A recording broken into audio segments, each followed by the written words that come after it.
আমাদের চাচা পুরাই হিট। তো কেন আমাদের চাচা পুরাই হিট বললাম, এটা দেখতে ভিডিওটা দেখুন শেষ পর্যন্ত। তো কুয়াশাচ্ছন্ন শীতল আবহাওয়ার মধ্যে ভাবলাম যে একটু বাইক রাইড করি। কালামপুর থেকে সাটুরিয়া এইটুকু রাস্তা, এটা অঞ্চলের রাস্তা। তো যাচ্ছিলাম ভালোই, সামনে একটা বাইক দেখলাম পালসার 135। তো আমার স্পিড মোটামুটি কীরকম 60+ ছিল, তার মানে ওইটাও 60-65 এর কাছাকাছি স্পিড। হঠাৎ দেখলাম বাইকে, দেখেন ওনার জ্যাকেটের চেন খোলা, হয়তো উনি মানে দুর্বার গতিতে আগায় যাচ্ছে এই ঠান্ডার মধ্যে।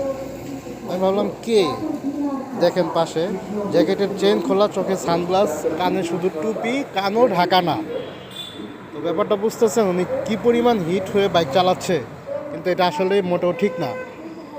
ঠান্ডার মধ্যে হোক ঠান্ডা না হোক, অবশ্যই হেলমেট পরে সেফটি মেনটেন করে চালাতে হবে। যেখানে আমরা ফুল গ্লাভস হেলমেট পরেও ঠান্ডায় কাতর হয়ে যাই, সেখানে এই চাচা কি দেখলাম যে খুব পার্ট নিয়ে চালাচ্ছে।